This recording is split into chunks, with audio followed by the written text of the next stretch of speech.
ونشهد أن سيدنا ومولانا محمدا عبده ورسوله أما بعد فأعوذ بالله من الشيطان الرجيم بسم الله الرحمن الرحيم يا أيها الذين آمنوا اتقوا الله حق تقاته ولا تموتن إلا وأنتم مسلمون صدق الله خالقنا العظيم. محترم علماء اکرام، زما په دین باندې مینو مسلمانانو ورونو خویندو، نن زموږ ستاسو دغه ناسته او دا مجلس ستاسو په دې کلي او په دې حجره کې دا د یو خور د علم چې کوم نصاب دی د هغې په سلسله کې منعقد شوی دی چې الله جل شانه هغې ته دا توفیق ورکړلو چې د علم د حاصلولو دپاره زموږ مشرانو علما کرامو کوم نصاب مقرر کړی دی هغه نصاب دې مکمل کړلی شولو. الله جل شانه دې دغه علم د دې دپاره د دنیا او د آخرت د ترقۍ د خوشحالۍ ذریعه او بیا د ټول امت مسلمه دپاره د هدایت ذریعه جوړ کړي، خصوصا د دې کلي د علاقې دپاره د الله جل شانه دغه خور د هر قسمه د شرورو فتنو د ختمېدو او په دې کلي علاقه کې د دین د عام کېدو سبب جوړ کړي. ورونو، الله جل شانه موږ دې دنیا ته رالیږلي یو. په دې دنیا کې زموږ ستاسو دا پاتې کېدل دا د همیشه د تل دپاره نه دي، دا د یو ډېر کم او مختصر وخت دپاره دی. خو دغه لږ وخت چې الله جل شانه دې دنیا کې موږ ته راکړی دی،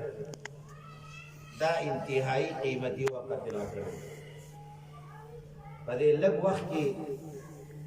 موږ ډېر څه کولی هم شو او په دغې لږ وخت کې موږ ډېر زیات تاوان هم کولی شو. په دې ګټې تاوان باندې موږ عام خلک ښه پوهېږو. امام مسلم رحمه الله په دې خپل کتاب په آخره کې د بني اسرائیلو د یو لوی عبادت گزار کیسه واقعه ذکر کوي د جریج رحمه الله. دغه جریج رحمه الله اول کې ډېر لوی تاجر او ډېر لوی کاروباري و. دا به مختلف کارونه کول، خو چې کله به حساب وکړلو په دې حساب کې به کله ګټه کړې وه او بیا به چې حساب وکړلو بیا به تاوان و. نو یو څو ځل دغه حساب کتاب یې چې وکړلو نو ده په دې اړه کې دا فیصله وکړله چې یاره دا کاروبار دا د خوند کاروبار نه دی. نه انسان ټول عمر دپاره په ګټه کې پاتې کېدی شي او نه ټول عمر دپاره په تاوان کې، کله ګټه کله تاوان. دا کاروبار صحیح نه دی. وی د دې په ځای باندې یو دا شان کاروبار زه شروع کوم چې په هغې کې سره تاوان نه وي او هغه ګټه هی ګټه وي او فایده هی فایده وي. نو دغه جریج رحمه الله د دنیا چې څومره کاروبارونه، څومره نسبتونه، څومره تعلقات، دا ټول یې پرېښودل او لاړو په یو عبادت کې هلته کې دیره شولو، یو عبادت خانه یې ځان ته جوړه کړه. په دغه عبادت خانه کې ناست دی د الله جل شانه سره خپل ربط او تعلق قائم کړلو، جوړ یې کړو. د الله عبادت او بندگی کوي. الله جل شانه ته د دې بندګانو د عبادت چې د الله مدح کوي، د الله تنزیه کوي، د الله کبرایي بڑائی بیانوي، په دې باندې الله ډېر زیات خوشحالي. ورونو دا یاد ساتئ چې دا د دې وجې نه چې الله جل شانه زموږ ستاسو د مدح تعریف ته د لویۍ او کبرایي بیانولو ته محتاج دی. نه الله جل شانه زما ستا د دې تحمید تسبیح تقدیس تکبیر د دې حاجت او ضرورت نه لري خو د دې خپلو بندګانو سره ډېره زیاته مینه ده په دې خپلو بندګانو باندې ډېر زیات مهربانه ده الله په دې باندې ډېر زیات خوشحالیږي چې دا الله جل شانه دا بنده کامیاب شي په دې باندې الله ډېر خوشحالیږي ورونو تاسو نه تپوس چې ستاسو یو بچی وي که هغه مور ده که هغه پلار ده د دغې بچي په باره کې دې مور ته پلار ته دا خبر او اطلاع راشي چې ستا بچی هغه خو ډېر لوی افسر جوړ شولو او دا هغه به ډېره زیاته تنخواه وي د سرکار د طرف نه به ښایسته مزیدار کور ورته ورکولی کېږي او هغه ته به ښایسته ګاډي ورکولی کېږي او د ده چې څومره ضروریات دي هغه ټول به د سرکار د طرف نه وي نو څه مو خیال دی ورونو چې تاسو په دې خفه یې که خوشحاله به ټول به پرې خوشحاله وي او دا نور خلک به راته راځي مبارکۍ به راته راکوي چې مبارک شه بچی دې افسر شولو زنانه به هم راځي نارینه به هم راځي خپل به هم راځي پردي به هم راځي ځکه یو تمه یو امید دې پیدا شي یاره دا سړی دی دا خو د کار سړی شو بله ورځ زمونږ دته حاجت او ضرورت پیدا کېدلی شي نو اوس نه به د پلار سره د مور سره چې زنانه دی هغه به د مور سره تعلق جوړ کړي او چې نارینه دی هغه به د پلار سره تعلق جوړ کړي دوستانه تعلقات به وي چې کله زمونږ څه حاجت او ضرورت راځي نو وینا به کوو او دوی به بیا خپل بچي ته وینا کوي زمونږ کار به وځي کار به پکې کېږي په دې باندې چې دا څومره دا مور پلار خوشحالېږي ځکه چې دې بچي دا ترقي وکړل او دا د هر انسان فطرت ته طبیعت ته چې د بچي په ترقی باندې هر پلار دا خوشحالېږي یو ځل عمر فاروق رضی الله تعالی عنہ ابو بکر صدیق رضی الله تعالی عنہ دا شان ډېر لوی صحابه کرام د رسول الله علیه الصلاۃ والسلام په مجلس او د هغوی په محفل کې تشریف فرمایي دی وخت کې رسول الله علیه الصلاۃ والسلام د حضرات صحابه کرامو نه یو تپوس یو پوښتنه کړه چې مرګرو تاسو نه یو تپوس کو چې په دې ونه کې یو ونه دا شان ده چې دا هغې دا پاڼې جمي اوړي کې په یو ټیم کې په یو موسم کې هم نه غورځېږي او دا ونه د انسانانو سره په ډېرو څیزونو کې مشابهت لري دا څه ونه ده کم یو ونه ده چې په جمي په اوړي کې د هغې پاڼې نه غورځېږي هر ټیم دا شنه وي او په ډېرو هغه کې خصلتونو کې دا د انسان په شان ده نو حضرات صحابه کرام هغوی په سوچ کې شول چې دا د ځنګل بوټی به وي که د غر بوټی به وي که نه زمونږه په دې باغونو کې چې کرلي دي دې کې کم بوټی دی نو هر صحابي خپل سوچ کوي او خپل رائے پیش کوي آخري کې عرض کوي چې د الله حبیب تاسو راته بیان کوي چې دا کومه ونه ده مونږ ذهن ته قرآن نه نبی علیه الصلاۃ والسلام ورته فرمایي چې دا د کجوري ونه ده چې کله دا مجلس ختم شو نو د عمر فاروق رضی الله تعالی عنہ ته بچي عبدالله رضی الله تعالی عنہ د هغه نوم دی دا ورته وایي چې بابا ما ته دا د سوال جواب راتلو او یو ځل مې اراده مو کړله چې زه دا جواب نبی علیه الصلاۃ والسلام ته ووایم چې دغه ونه دا د کجوري ونه ده خو ما بیا ووی چې تاسو لوی خلک ناسې یو طرف ته ابوبکر صدیق رضی الله تعالی عنہ ناست دی بل طرف ته تاسو ناست وئ بل طرف ته دا نور مشران صحابه نو ما دا مناسب ونه ګڼله چې زه پکې کشر هلک یم او دا جواب زه ورکړم چې تاسو خاموش یې نو عمر فاروق رضی الله تعالی عنہ پې ډېر افسوس وکړو چې بچیه که دغه جواب تا په دغې موقع باندې کړی وی او د دې په بدل کې د دنیا دومره مال دولت ما ته میلاو شوی وی زه به د دې دنیا په دې مال او دولت نه وی خوشحاله شوی لکه ستا په دې یو جواب چې زه خوشحاله شوی به نو هر پلار هغه د دې بچي په خوشحالۍ باندې ډېر زیات خوشحالېږي هره مور دا د بچي په دې ترقۍ باندې ډېره زیاته خوشحالېږي د دې نه زیات الله جل شانه د دې خپلو بندګانو په ترقۍ باندې خوشحالېږي رسول الله علیه الصلاۃ والسلام په هر موقع باندې به د حضرات صحابه کرامو تربیت کولو یو موقع باندې څه قیدیان راغله په دغه قیدیانو کې زنانه هم وي نو په دې دا زنانه ډېره په ورختایۍ سره په دې لښکر کې چې کوم د قیدیانو لښکر دی جماعت دی دې کې تاویږي را تاویږي ډېر په ورختایۍ سره کله یو طرف ته منډه کا کله بل طرف ته منډه کا بالآخر دې ته یو ماشوم چې ډېر وړوکی ماشوم و هغه ماشوم ورته په لاس رالم هغه ماشوم یې زر راواخیستلو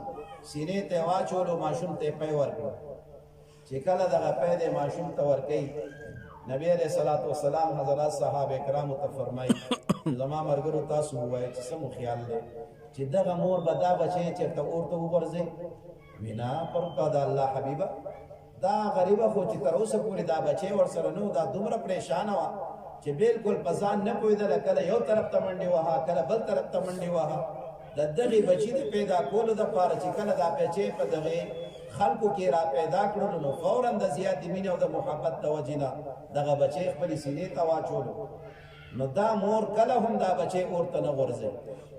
یو بله موقع باندې هم رسول الله علیه صلات وسلام دا شان صحابه کرام پوهه کوي چې یو زنانه ده هغه هنغري ته ناسته ده اور بلی نو چې کله دا اور لږ بند شي نو دا زنانه ورته لاندې شي او پوکې وله ورکوي نو په دې چې کله دا پوکې ورکوي نو دې سره خو دا اور لمبه زیاته شي نو زر دا ماشوم یو سیټ ته کوي او خپل ځان نه سیټ ته کوي نبی علیہ الصلوۃ والسلام صحابه ته فرمایي چې زما صحابه استاد څه خیال لري چې دغه زنانه به د خپل بچي اور ته وغورځي وینا دا الله حبیب هغه خو دومره احتیاط کوي چې کله د اور دا لمبه معمولی شان راوچت شي نو زر دا ماشوم چې کم طرف ته د دې غیږ د هغه غیږ د اور نه تاو کی یو طرف ته شي یو سیټ ته شي نو کله هم دا نه غواړي چې زما دا بچي د اور ته وغورځي رسول الله علیه الصلوۃ والسلام فرمایي چې زما صحابه د دین زیات مینه محبت الله د خپل بندګانو سره کوي چې کله الله جل شانه د دې مور په دې اړه کې د بچو سره دومره مینه محبت او شفقت پیدا کړی دی چې دغه مور دا بچی د اور ته نه غورځي او هغه کله هم په دې باندې نه راضي کیږي چې زما بچی دې په تکلیف کې وي په مشقت کې دی وي نو الله هم کله دا غواړي چې زما دا بندگان دې په مشقت او په تکلیف کې اخته شي نو د دې وجې نه الله جل شانه ته د دې مؤمنانو بندگانو دا یو ځل سبحان الله یو ځل الحمدلله یو ځل الله اکبر یو ځل لا اله الا الله وینا دا الله ته ډېر زیاته خوښه ده د دې وجې نه چې الله د دغې تسبیحاتو نه نعوذ بالله محتاج دی نه الله جل شانه د خپلو بندګانو ته په دې باندې ډېر لوی بدلې ورکوي رسول الله علیه الصلوۃ والسلام فرمایي چې ستاسو دا یو سبحان الله دا د نیکۍ نیمه تله ډکوي او یو ځل الحمدلله دا پوره تله درته ډکوي او چې بیا دې پسې لا اله الا الله دې ووایي الله اکبر دې پسې ووایي نو د ځمکې نه واله تر اسمانه پورې دا ټوله فضا ستا د اجر او د ثواب نه ډکه شوله رسول الله علیه صلوات والسلام فرمایي چې کله معراج ته تلو په دغه موقع باندې ما د ابراهیم علیه صلوات والسلام سره هم ملاقات وشو نو ابراهیم علیه صلوات والسلام تاسو ته سلام را لګلې ټول ورته وعليه السلام ورحمت الله وبرکاته ابراهیم علیه صلوات والسلام دا پیغام هم را کړی دی چې د خپل امت ته دا خبره واضحه ښکاره کړه چې د دې جنت کا مزمکه ده د انتهایی سرسبز او ډېره ښایسته زرخیزه ځمکه ده ډېر ښکلی فصل په هغې کې کېږي خو فی الحال هغه ځمکه شړه ده په هغې کې څه اونې بوټي دا څیزونه نه دي لګېدلي که تاسو په دې خپل جنت کې په دې خپل ځای کې ځان ته کرونده کول غواړئ نو هغې ته دا ضرورت او حاجت نشته دی چې ته به ترنا فارم ته ځې د هلته نه به بوټي راوړې او بیا به دلته لګې بلکې د هغې بوټي وي سبحان الله الحمدلله الله اکبر دا د هغې تخم دی دلته ته سبحان الله وایا هلته به تا ته بوټی را زرغون کېږي ته الحمدلله وایا تا ته به الله هلته کې بوټی را زرغون کوي نو د الله جل شانه چې دا دومره په دې خپل حمد په دې خپل کبرایۍ چې دا خوشحالېږي د دې بنده د وجې نه نو رسول الله علیه صلوات والسلام چې موږ تاسو ته د دې خبرې دا بیانات کوي دا د دې لپاره چې دغه خبرې عملي کوي نو الله جل شانو د دې دنیا ته موږ را لېږلي خدا د دې همیشه او د تل دپاره نه لږ ټیم دپاره مختصر ټیم دپاره او خو دغه لږ او مختصر ټیم دا انتهایی قیمتي دی لکه د هغې یو دقه مثال چې صرف منګه سبحان الله یو ځل ویو په دې الله څومره بدلې راکوي دنیا مو هم ښایسته کوي آخرت مو هم ښایسته کوي رسول الله علیه السلام یو ځل تپوس وشي په دې خبرې کې بهترین کلام کم یو دی رسول الله علیه السلام ورته فرمایي چې د کلامونو کې بهترین کلام هغه دی چې کم الله جل شانه د خپلو مقربو بندګانو او د فرشتو دپاره غوره کړی دی سبحان الله وبحمده دا کلام دا الله ته ډېر زیات محبوب دی الله په دې باندې ډېر زیات خوشحالېږي او ډېرې لوی بدلې الله جل شانه پرې ورکوي څوک د دې ورد زیات کوي الله جل شانه به په زندګۍ کې کله هم په ده باندې تنګي او سختي نه راوړي نو په دې لږ وخت کې الله جل شانه د لږ ټیم دپاره چې رالېږلي خو دا انتهایي قیمتي ټیم یې راته راکړی او په دې کې الله جل شانه موږ آزاد نه یو پرېښي چې تاسو د دنیا ته رالی نو د خپل مرضۍ مطابق به زندګي تېروئ نه موږ مکلف او د دې پوهې دپاره موږ ته رسول الله صلی فرمایي چې ګورئ په دې دنیا کې ستاسو دا زندګي دا شان ده لکه یو انسان چې څنګه پابند د زندګي په جیل کې تېروي یو کس دی جیل ته تللی دی نو دی چې په دې جیل کې زندګي تېروي نو د سهار نه واله تر ماښامه پورې ماښام نه واله سهاره پورې دا ټوله زندګي پابند زندګي وي دی د خپل مرضۍ مطابق زندګي نشي تېرولی دی به د دغې جیل چې کوم وارډن دی د هغه د مرضۍ مطابق دا به د خپل د سهار نه واله مازی تر هغه پورې ماښامه پورې او ماښام نه واله تر سهاره پورې دا زندګي به تېروي چې هغه ورته څه وایي هغه طریقې سره دغه شان نبی علیه السلام فرمایي چې په دې دنیا کې ستاسو دا زندګي دا شان پابنده ده لکه څنګه چې په دې جیل کې یو انسان پابند دی نو جیلی چې څنګه د خپل مرضۍ مطابق زندګي نه تېروي دارنګه په دې دنیا کې به د مؤمن بنده دا زندګي به هم دا د پابندۍ به وي او پابندي داسې نه چې په دې کې څه ګرانوالی دی څه سختي ده مشقت دی پړو باندې تړل دي پکې نه دا شی پکې نشته د الله قانون او دستور دا دی چې په هر انسان باندې هغه اعمال لازم کوم ضروري کوم چې د انسان وس او طاقت پاغې رسېږي د وس او طاقت نه زیات زه دی نه مکلف کوم دا د الله قانون او دستور دی او دنیا کې مونږ الله جل شانه زکات په هر چا نه دی فرض کړی په مالدار باندې فرض کړی دی الله جل شانه حج په هر چا نه دی فرض کړی په مالدار باندې فرض کړی دی الله جل شانه د اموز کې قیام په موږ فرض کړی لیکن بل طرف ته دا اسانتیا او سہولت را ترا کړی چې بیمار شوي ودرېدلی نشي معذوره خیر دی په ناسته باندې کښېنه مونځ وکړه په ناسته نشي کولی په ملاسته باندې وکړه خو مونځ به نه پرېږدې مونځ به خامخا کې د دې ته مکلف یې الله جل شانه تا ته اسانتیا سہولت پکې درکړی دی تنګي سختی تا باندې نشته دی لیکن زما عزتمندو چې الله مونږ ته څومره اسانتیا او سہولت راکوي زما او ستا په دې عبادت باندې چې څومره زیاتې لویې بدلې راکوي دومره مونږ د دې عبادت نه ډېر لرې لرې تښتي رسول الله علیه السلام فرمایي چې کله یو انسان دې دنیا ته راځي نو د ده د راتلو نه وړاندې د ده په حق کې د څلورو خبرو فیصله شوي وي په هغه څلورو خبرو کې یو بنیادي او اصل خبره هغه د روزې هم ده چې ستا د رزق فیصله شوې ده چې دې ته به څومره روزي میلاوي لیکن زما عزتمندو چې کومه ذمہداري الله اخیستې ده زموږ ستاسو دپاره مقرره او مقدر ده موږ ټول د دغې روزې په غم او فکر او په سوچ کې چې دا ستا بچی دی دا د لور ده ته د دې دپاره د دیني تعلیم د دې بندوبست وکړه او دینی تعلیم ښودنه ورته وکړه دین ورباندې یاد کړه مدرسې ته یې ولېږه نو هر سړی دغه سوچ کوي چې ښه که دا مولا شولو یا د لور زما علم وکړلو نو دوی به بیا څه خوري او کما د دې خپل بچی نه یا د دې بچی نه ډاکټر جوړ کړل یا می تیر انجینیر سے جوړ کړو د دې ډېر زیات روزي به ډېر زیات شي او دې ډېر زیات خپل د اسانتیا او د سہولت ژوندۍ تیرې ورونو حقیقت دا دی چې دا خبره پدې کې 100% په دوکه باندې من پدې کې تیروتی چې کله یو مؤمن بنده دا الله جل شانه دغه دین طرف ته راشي او دغه دین زده او دا دین نورو ته ښیي الله جل شانه بدتا د دنیا فراخي به هم ورکوي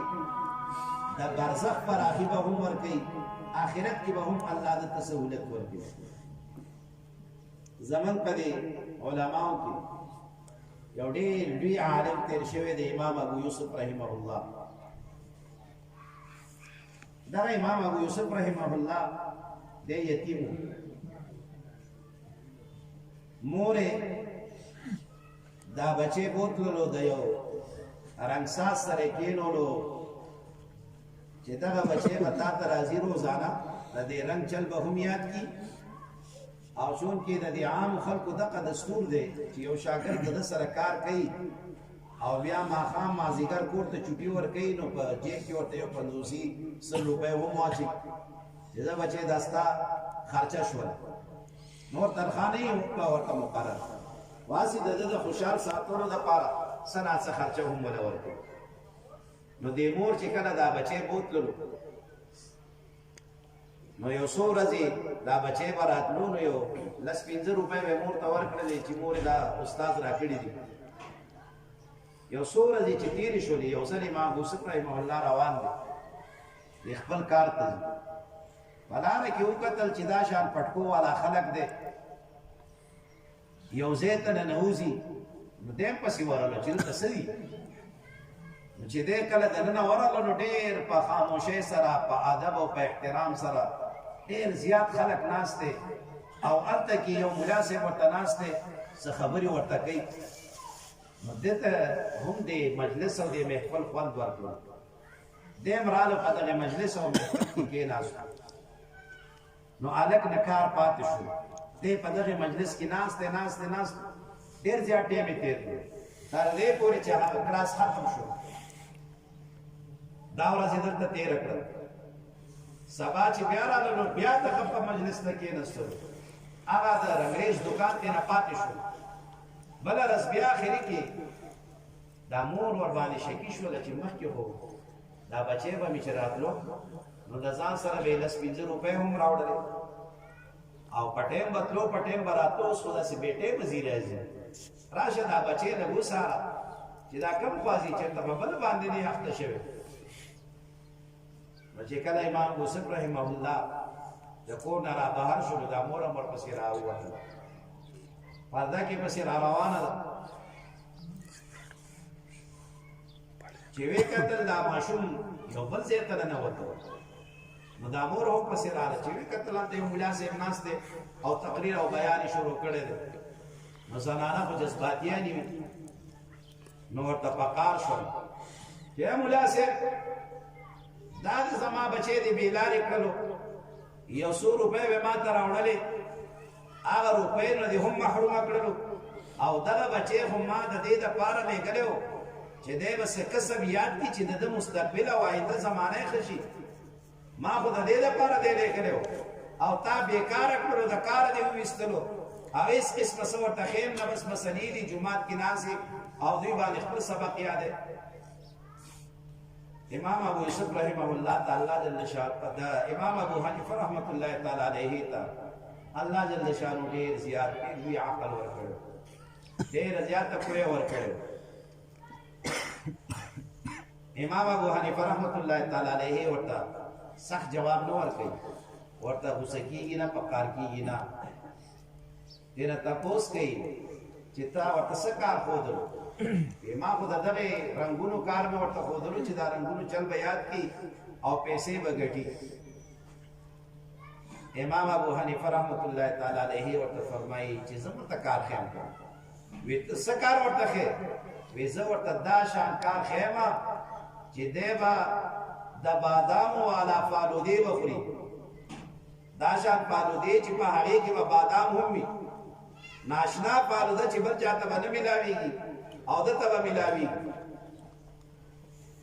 نو زنانه دا هغوی خو د دې دنیا نه ډېر زر متاثره کېږي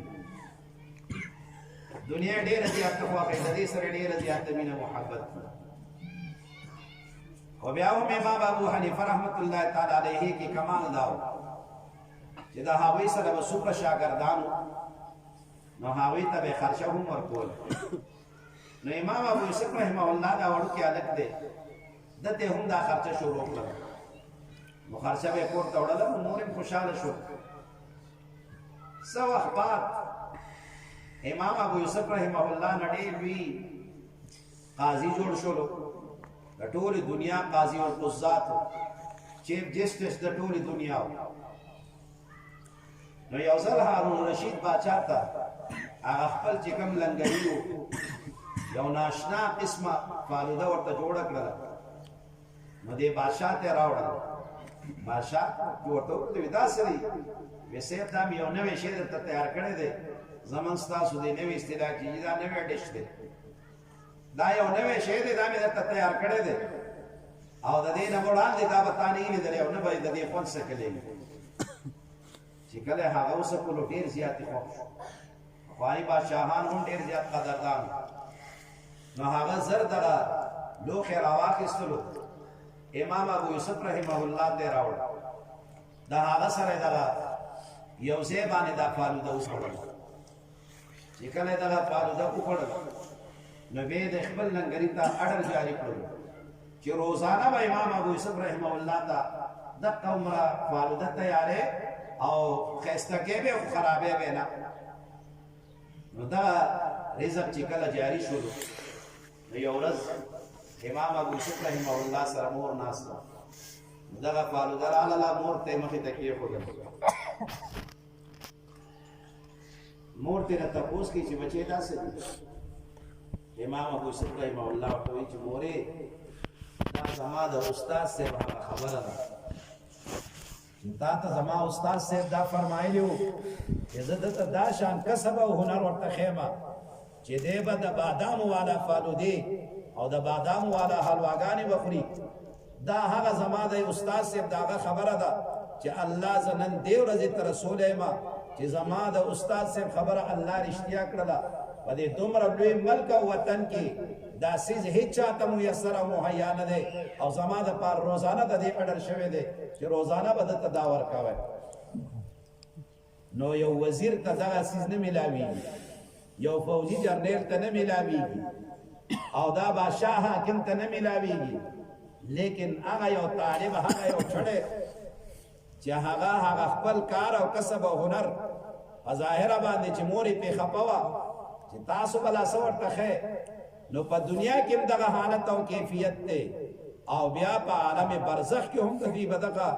زیات عزت او قدر به الله جل شانه له ورکوي او صرف دته نه بلکې د ده مور پلار ته به هم الله د عزت او قدر ورکوي علامه جلال الدین سیوطي رحمه الله هغوی یو واقعه ذکر کړی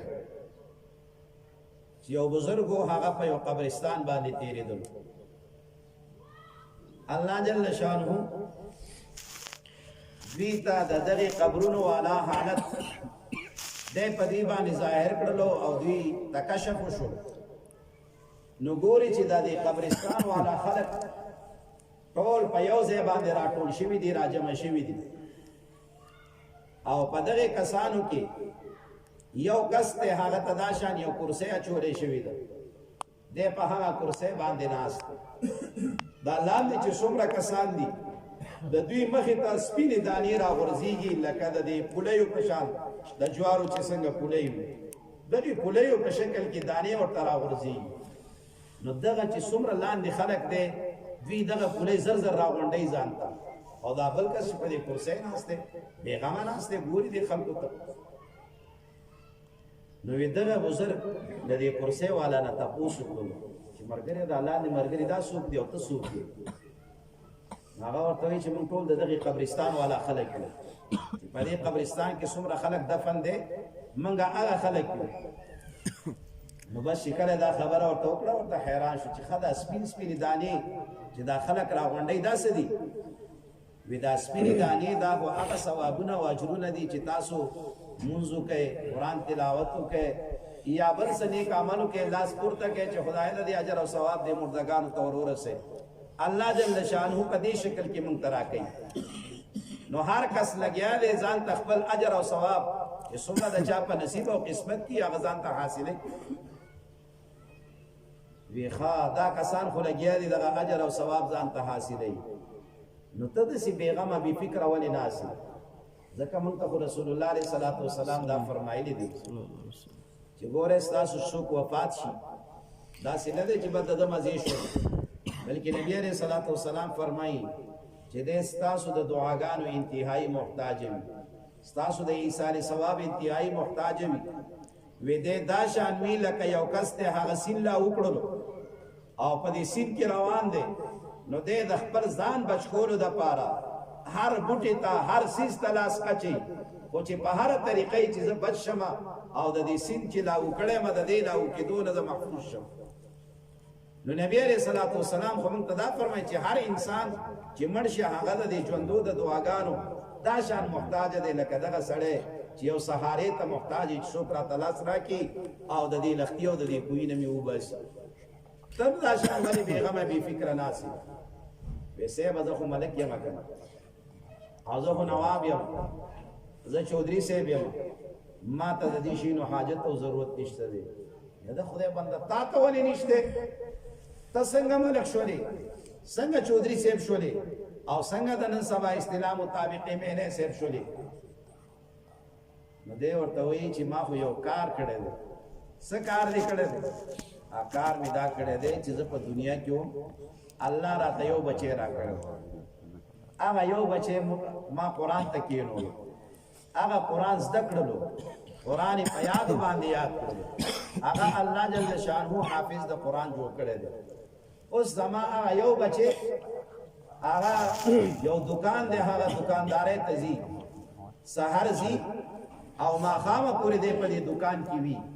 خو چې د عادت دا ده چې سحر ځي د قرآن تلاوت شروع کی آلته کې د گاک سره خبره هم کوي گاک ته سودا هم ور کوي او د دې سره سره د خپل د قرآن تلاوت هم کوي چې کله ما خام شي د دکان بندې نو د کټه مو پوری د قرآن ختم کړي نو چې کله ما خام د دکان ناراضي ماغه نمخ کې لاس پورته کی خدای دا کم تلاوت ما وکړلو د دې اجر او ثواب زما خپل ته ورسه نو ما ته روزانه د یو قرآن اجر او ثواب زما بچی را بخي نو ما ته د دې وړو وړو اجرونو ثوابونو حاجت او ضرورت نشته دی زه الله جل شانه غني کړم مستغني کړم ورونو په دې دنیا کې کزه خپل بچی باندې میډیکل وکما انجینیرینګ وکما نو عام دا شاندا چې په دنیا کې زموږ دا پکار نه راځي ځکه دا بچي خپل لوی سړی چې موږ کومنګان د دې خټو د کورونو خلک یو چې کوم ځای کې کېنه سپر لتم والی او دې ته لګور چې دا خاور دا دوړه دا شیر او هغه چې ډاکټر سیب شي هغه بټایا چولې پتلون به چولې نو دا چې صادر دزان نه تاو کړی وي او سپینه ګیره دی هم وي او تو رواني لا کونټه هم در سره لاس کی وي هغه پتا بیا شرمېږي نو بس درته چې بابا بس مراد کلی کې وسګه کنه شکړې چې درازي بس درته چې کلی کې پاتې شه زکه زما خو دلته من مان راځي او هغه چې تاو ګوري چې دا له څنګه پلارې ده نو هغه ما پوری بیا خان دي نو تا باندې په دې دنیا کې در باندې شرمېږي کله ته ډاکټر جوړ کو کله ته نه انجینیر سیب جوړ کړو نتیجه دا دنیا کې دې هم پکار نشو نو آخرت کې به څه پکار شي زمونږ یو مرګره ده هغه خپل کیسه ذکر کول ریا تابات کې امام چې زما یو ډېر تعلقدار او ډېر خسړ او تعلق مې ور سره د بچو سره مې هم تعلق نو هغه پلار وفات شو نو چې کله پلار وفات شو د پلار د وفات نه څو اخبار هغه بچی سره په زما سره ملاقات شو د پوس مې تینه وکړلو چې څنګه چل دی نو بس نور خو پیس باندې ما هغه نه پیدل بدای چې جی هغه خو دی اوکے کړلو دا څنګه دی اوکے کړلو جی اوکے کړو کنه خدای بنده اوکے څه شي یار جی هغه سوي هغه کنده چورته وکني او بیا مولا سیبرا شو ولاړی جنازه په وکړه او قبر کې او جی دغه نو نه قبر پیژني نه جنازه پیژني د په جنازه کې وي نه جیزه ابا ولاړو ما ولې ته د پلار جنازه کې ولې شریک شوې ما ته جی جنازه نه راځي دا خدای بنده ولې ځکه چې د پلار هم پاول نه د عیسایانو په سکول کې داخل کړو چې د کې خسته انګلیش دی انګلیش په دې ټیټ شي بچیا او آخرت دنیا به ډېره خسته وي او خسته انګلیش به وي نو دا هغه نتیجه دا شو چې پلار یې وکړي کوي بیا لار به مړی بس وي ما وکړي کړو بدغه کیسه به تنه جوړي په دې دنیا کې دې هم په کار ناراضي پتا باندې بیا شرمېږي او ستا نوم نشي اخیستی چاته تعارف نشي کوی چې دا زما پلار دی دا شان یو ساده سړی و بچی باندې هغه کولو کالج یونیورسټۍ ته لېږلو نو یو ځل یې راغله نو د بچي ملاقات ته ډېر په مینه محبت سره نو ورته هغه برګرې ترې تپوس کوي چې دا یې څه دی وایي جي دا زمونږ ګوجر دی ده باندې مونږ میخي ساتو نو چې کله دا هلک ووتلو برګرې ورسره ناست نو ورته وایي بابا دا هلک ستا څه دی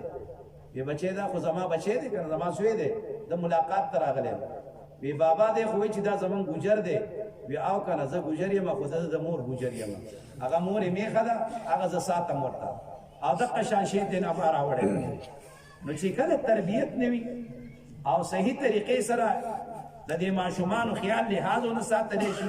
د دې دنیا لپاره وي نو کله به اوکې کوي او کله به دنه ګوجران جوړوي او چې کله ته د خپل بچي باندې علم زده کړي مدرسې ته ولېږي دا چې تا په لاره ګوري دی بس تا نه مخې ته نه ځي دی چې کله تا سره ملاوېږي ستا لاس به ښکلی په کور کې چې ته کټ کې کښېنې دا به ستا خپې چاپې کوي او چې کله ته څه حکم وکړې ستا په وړاندې به دی تا ته تیزه خبره نه کوي غلط جواب به درته نه درکوي نورونو علم دا یو دا شان شی دی چې په دې سره دنیا کې هم انسان معزز کېږي په عالم برزخ کې هم معزز کېږي او دارنګه په آخرت کې هم دی به ډېر لوی معزز او ډېر لوی قدرمند وي الله جل شانه دی د دغې دا بچی چې دا څومره علم یې کړی دی د دې ټول امت مسلمه لپاره د خیر او د هدایت ذریعه وګرځي څومره تکلیفونه مشقتونه یې برداشت کړي دې والدینو چې څومره مشقتونه ورونو یې څومره مشقتونه دا برداشت کړي داسې په اسانه نه حاصلېږي الله دې هغوی ته هم په دنیا او آخرت کې بدلې ورکړي واخر دعوانا الحمد لله رب العالمین